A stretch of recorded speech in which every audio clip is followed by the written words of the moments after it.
দর্শক বন্ধুরা, আচ্ছা আপনারা কি জানেন যে তুর্কি সাইপ্রাসে বেতন কেমন হয়ে থাকে, নিট এবং মুদ্রার নাম কি? এরপরে বেতন কেমন বাড়ায়, প্রত্যেক বছরে নাকি 6 মাস অন্তর অন্তর বাড়ায়? এই বিষয় নিয়ে কিন্তু বিস্তারিত ভিডিও আজকের আলোচনা করব।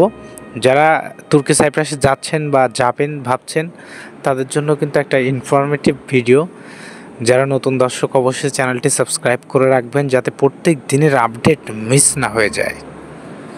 তো দর্শক বন্ধুরা, আলোচনা শুরুতেই আমরা বলবো যে তুর্কি সাইপ্রাসের মুদ্রার নাম কিন্তু লেরা।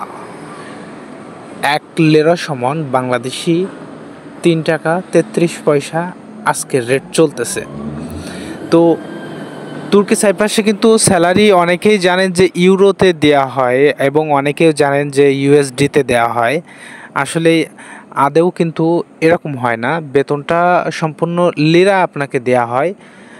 আগে দিত 3,000 মতো লিরা, আর এখন বর্তমানে কিন্তু বৃদ্ধি করে আগে 30,000 থেকে 32,000 মতো লিরা দিত, এখন কিন্তু সেটা বৃদ্ধি করে 36,000 মতো করা হয়েছে। অর্থাৎ এটা কনভার্টে বাংলাদেশি টাকা 1,20,000 টাকা মতো হচ্ছে। সো বন্ধুরা, এর থেকে বেতন কিন্তু আরও, এটা জাস্ট আপনারা যদি নতুন হিসেবে যান একজন কর্মী, আর আপনারা জানেন যে তুর্কি সাইপ্রাসে কিন্তু বিশেষ করে কনস্ট্রাকশন সেক্টরে ইন্টারভিউ এবং তার কাজের দক্ষতা না দেখে কিন্তু তারা নেয় না।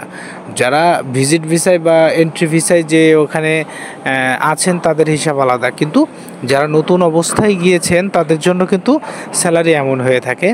আর বেতন কিন্তু তুর্কি সাইপ্রাসে এশিয়ার ভেতরে যদি আপনি ভাবেন, সেন্ট্রাল এশিয়ার ভেতরে কিন্তু এই যে রাশিয়া, মালয়েশিয়া, সৌদি, দুবাই, কাতার, সিঙ্গাপুর এবং তুরস্ক, এইসব কান্ট্রির থেকে কিন্তু তুর্কি সাইপ্রাসে অনেক ভালো বেতন এবং হাই বেতন।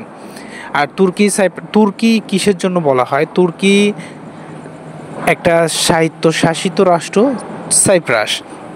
নর্থ সাইপ্রাস কিন্তু এখনও পর্যন্ত সরকার গঠন করা হয়নি, এটা তুরস্কর আন্ডারেই কিন্তু আছে। সো বন্ধুরা, এইখানে গেলে কিন্তু ইন ফিউচার খুব ভালো, কারণ বেতন যদি আপনি যেই 1,00,000 টাকা বেতন পান, সেক্ষেত্রে কিন্তু আস্তে আস্তে কী পরিমাণ স্যালারি আপনার বৃদ্ধি পাবে সেটা কল্পনাও করতে পারবেন না। কারণ বাংলাদেশি যে কষ্ট করতে হয়, এই কষ্ট কিন্তু অন্য কান্ট্রিতে এত পরিমাণ করা লাগে না। বাংলাদেশি কিন্তু হার্ড পরিশ্রম করতে হয় যারা নিম্ন কাজ করেন বা হলো কনস্ট্রাকশন সেক্টরে, বিভিন্ন ফ্যাক্টরিতে, বিভিন্ন সাইটে যারা কাজ করেন, এর থেকে কিন্তু বিদেশে অনেক কম কষ্ট করে আপনি ভালো টাকা আর্ন করতে পারবেন। সেই জন্য তুর্কি সাইপ্রাসে যারা যেতে চাচ্ছেন তাদের জন্য অবশ্যই শুভকামনা এবং লাল গোলাপ রইল। আর সাইপ্রাসে বেতন কেমন বাড়িয়ে থাকে, প্রত্যেক বছরে প্রায় 2 থেকে 3 বার কিন্তু এখানে স্যালারির পরিমাণ বৃদ্ধি করে। আর কর্মীর চাহিদা কিন্তু অনেক আছে, সেই জন্যই কিন্তু বেতনের পরিমাণ সবসময় এরা বাড়িয়ে থাকে। আর সাইপ্রাসে কিন্তু কাজের কোনো অভাব নেই, অর্থাৎ আপনি সেখানে গেলে ইন ফিউচারে আপনি আপনার ফ্যামিলি নিতে পারবেন, আপনার সেখানে ডকুমেন্টস তৈরি করতে পারবেন, আপনি সেখানে সেটেল হতে পারবেন।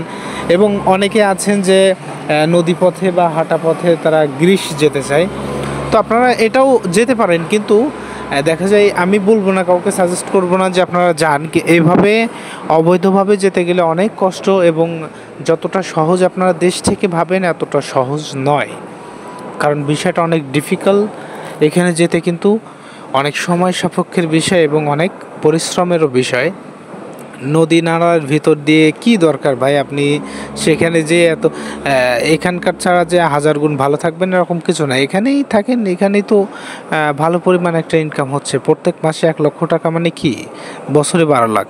যদি আপনার 2 লাখ 3 লাখ খরচ হয়ে যায়, তারপরেও আপনি ম্যাক্সিমাম 7 থেকে 8 লক্ষ টাকা প্রত্যেক বছরে যদি থাকে, আর কি লাগে ব্রো। সো এই পর্যন্তই। আরও যদি কোনো কিছু জানা থাকে অবশ্যই চ্যানেলটি সাবস্ক্রাইব করে রাখবেন এবং প্রশ্ন করবেন, কমেন্টস করবেন।